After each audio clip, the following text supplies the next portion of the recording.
السلام علیکم. حنیف سلیمان آپ سے مخاطب ہے. آج بھی مذہبی سلسلے کا ایک پیغام نشر کر رہا ہوں جو کہ قرآن کے حوالے سے ہے.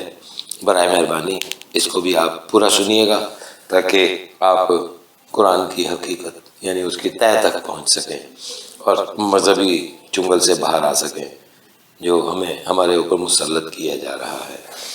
اچھا، ہمارے روزمرہ کے الفاظ میں تقدیر ایک ایسا لفظ ہے کہ جو بہت زیادہ استعمال ہوتا ہے. ہم بات بات پر تقدیر کا تذکرہ کرتے ہیں تو اس موقع پر میں یہ بتانا چاہ رہا ہوں کہ تقدیر کا قرآنی مفہوم کیا ہے اور عام مسلمانوں نے اس کو سمجھ کیا رکھا ہے. اللہ کا ارشاد ہے اعملوا ما شئتم انما انہ بما تعملون بصیر. یہ سورہ فصلت آیت نمبر 40 ہے. ترجمہ کچھ یوں ہے کہ تم جو چاہو کر لو لیکن اتنا سمجھ لو کہ تمہارا ہر عمل اللہ دیکھ رہا ہے، یعنی قانون مکافات کی روح سے اس کا نتیجہ مرتب ہو رہا ہے. ورنہ خالی دیکھنے سے کیا مطلب ہے؟ مثلا ایک بچہ غلط کام کر رہا ہے، باپ دیکھ رہا ہے، اگر وہ اس کے غلط عمل کی سزا کا کوئی فیصلہ نہ کرے تو خالی دیکھنے سے کیا حاصل؟ دوسرے لفظوں میں اس کا مطلب یہ نکلا کہ انسان کو عمل میں تو اختیار ہے مگر اس کے نتیجے میں اختیار نہیں ہے. تو اس عمل کا جو نتیجہ ہے وہی اس کی تقدیر ہے. قدر اور تقدیر کے معنی اندازہ اور یا پیمانہ، یا کسی چیز کو اندازہ یا پیمانے کے مطابق بنا دینا یا کسی چیز کے تناسب اور توازن کو ٹھیک قائم رکھنا. سورہ فرقان میں آیت نمبر 2 میں اللہ تعالیٰ یہ کہتا ہے، یعنی اللہ نے ہر شے کو پیدا کیا پھر اس کے لیے پیمانے اور اندازے مقرر کر دیے. دوسرے لفظوں میں اس کی خلق اور زینت کے راستے اور طریقے متعین کر دیے. تو خلق کا مطلب یہ ہے کہ جو چیز خلق کن اصولوں اور طریقوں کے مطابق ہوگی، اور زینت کا مطلب ہے کہ خلق ہونے کے بعد وہ چیز زندگی کا سفر کن ضابطوں کے مطابق طے کرے گی. انسان کے علاوہ تمام کائنات اور مخلوقات پابند قوانین فطرت ہے. ان میں سے کسی کو اختیار نہیں کہ وہ اپنی مرضی سے پروگرام الہی میں کوئی تبدیلی کرے. اس لیے کائنات اور مخلوقات نہ ہی لگے بندے اصول توڑتی ہے اور نہ ہی خلق اور زینت کے نظام کو درم برم کرتی ہے. جیسے کہ یہ شعر ہے کہ تقدیر کے پابند نباتات و جمادات، مومن فقط احکام الہی کا ہے پابند.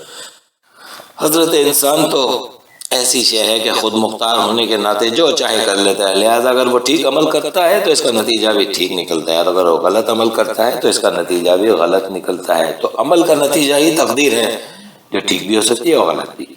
چنانچہ جب انسان کوئی راستہ اختیار کرتا ہے تو اللہ کا قانون اس کا پیچھا کرتا ہے. چنانچہ قرآن کریم میں ہے سورہ صف آیت نمبر 5 میں زاغوا وزاغ اللہ قلوبہم، کہ جب انہوں نے ٹیڑھا راستہ اختیار کر لیا تو اللہ نے ان کے دلوں کو بھی ٹیڑھا کر دیا. اب بات انسان کی ہے کہ وہ اپنی تقدیر سنوارنا چاہتا ہے یا بگاڑنا چاہتا ہے. ابھی میں نے جو بیان کیا ہے یہ تو تھا تقدیر کا قرآنی مفہوم. اچھا، یہ مفہوم اس مفہوم سے کیسے بدل گیا جو ہمارے ہاں لیا جاتا ہے؟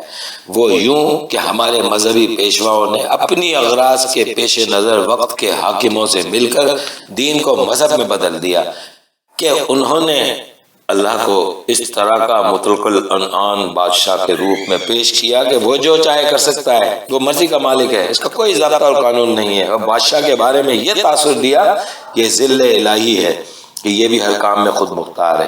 اس کے کسی کام کا یا فیصلے سے اختلاف کرنا اللہ سے اختلاف کرنا ہے اور یہ گناہ کبیرہ ہے. انسان تو محض بندہ ہے کہ جس کے مد نظر صرف بادشاہ کی خوشنودی ہونی چاہیے. انسان کو کسی قسم کا کوئی اختیار نہیں ہے. یہ تو بندہ بے دام ہے، یہ تو مجبور محض ہے، یہ اپنی مرضی سے کچھ نہیں کر سکتا. اس کی تقدیر لکھ دی گئی ہے، اس میں تبدیلی ممکن نہیں ہے. اس لیے جو بھی اس کو میسر ہے اس کی تقدیر میں لکھا ہوا ہے. اچھا، بادشاہوں کو یہ گوارا نہ تھا، یعنی حکمرانوں کو یہ گوارا نہ تھا کہ عوام اپنے حقوق کی بات کرتے، اپنی سہولیات کی بات کرتے. اس لیے عوام کو باور کرانا ضروری تھا کہ جو کچھ انہیں مل رہا ہے یہ سب اللہ ان کی تقدیر میں لکھ چکا ہے. بادشاہ نے یہ کام مذہبی پیشواؤں سے کیا کہ انہوں نے عوام کو یقین دلایا کہ اگر وہ مخلوق الحال ہیں یا بے کس اور بیمار ہیں یا زندگی کی سہولیات سے محروم ہیں، یہ سب اللہ کی طرف سے ہے، اس نے یہ سب پہلے سے ان کی تقدیر میں لکھا ہوا ہے۔ دراصل ہر قسم کی محرومی اور مظلومی جو حکمران کی غفلت اور ظلم اور بے انصافی سے عوام کے حصے میں آ رہی تھی، وہ اپنے سر نہیں لینا چاہتا تھا، اس لیے وہ اپنے ہر عمل کی خرابی کہ جس کو بھوک، ننگ، بے روزگاری اور بیماری کی صورت میں عوام بھگتتے ہیں، عوام کے سر پہ یہ کہہ کر تھوپ دیتا تھا کہ سب کچھ ان کی تقدیر میں پہلے سے لکھا ہوا ہے۔ یہاں یہ بات سمجھنے کی ہے کہ تقدیر پہلے سے طے شدہ کوئی چیز نہیں، بلکہ اس کا تعین اعمال کرتے ہیں۔ دوسری بات یہ ہے، یہاں یہ سمجھنے کی ہے کہ اللہ خود خیر ہے، اسی لیے اس کی تقدیر بھی خیر ہے، لیکن جب انسان شر والے کام کرتا ہے، اور کیونکہ یہ اللہ کے قوانین کے خلاف ہوتے ہیں، اس لیے وہ انہیں اپنی طرف منسوب نہیں کرتا، جیسا کہ فرمان الہی ہے سورہ شورى آیت نمبر 30 میں کہ جو مصیبت بھی تم پر آتی ہے تمہارے اپنے ہی ہاتھوں کی لائی ہوئی ہوتی ہے۔ یہاں یہ بات بھی ذہن میں رکھیں کہ بے شک شر والے کام اللہ اپنے نام منسوب نہیں کرتا، لیکن خیر والے کرتا ہے۔ بیت رضوان کے جو وقت اللہ نے فرمایا تھا کہ سورہ فتح آیت نمبر 10 میں کہ رسول جو لوگ تجھ سے معاہدہ استوار کر رہے تھے وہ تجھ سے نہیں بلکہ اللہ تعالیٰ سے معاہدے کی تجدید کر رہے تھے، اس بیعت کے وقت ان کے ہاتھ پر تیرا ہاتھ نہیں، خود اللہ کا ہاتھ تھا۔ یہی وہ مقام ہے کہ جہاں حضرت ابراہیم نے پکارا تھا کہ اللہ تعالیٰ وہ ہے کہ جس نے مجھے پیدا کیا اور پھر سیدھا راستہ دکھایا۔ یہ سورہ شعراء آیت نمبر 78 سے 81 ہے۔ یعنی وہ کہہ رہے ہیں یعنی اس آیت کا ترجمہ یہ ہے کہ اللہ تعالیٰ وہ ہے کہ جس نے مجھے پیدا کیا اور پھر سیدھا راستہ دکھایا، وہی ہے جو مجھے کھلاتا پلاتا ہے، اور جب میں بیمار پڑتا ہوں تو مجھے شفا دیتا ہے، پھر وہی مجھے مارے گا اور مرنے کے بعد وہی زندہ کرے گا۔ تو اللہ تعالیٰ نہ تو زمین پر آ کر کسی کا علاج کرتا ہے، نہ کسی کو کھانا کھلاتا ہے، نہ کسی کو بولنا سکھاتا ہے، یہ سب کام انسان کرتے ہیں، لیکن وہ اپنے نام سے منسوب کر لیتا ہے۔ اس پیغام کا حاصل کلام یہ ہے کہ اس دنیا میں جو کچھ ہو رہا ہے وہ اللہ تعالیٰ کے قانون کے مطابق ہو رہا ہے، اس قانون کا نتیجہ حتمی طور پر ٹھیک ہوتا ہے، اس لیے اس نتیجے کو کہیں تقدیر کہہ دیا گیا ہے اور کہیں اذن اللہ، یعنی اللہ کا ضابطہ واضح ہے کہ اللہ صرف انہی کاموں کا اذن کرتا ہے کہ جو مرتب شدہ قانون کے مطابق ہوتے ہیں، مثلا اولاد دینے کا اذن، بارش برسانے کا اذن، رزق بڑھانے کا اذن، اللہ تعالیٰ کے قانون کے مطابق جب سازگار حالات پیدا ہو جاتے ہیں تو اللہ تعالیٰ کے اذن کا پیش خیمہ ہوتے ہیں۔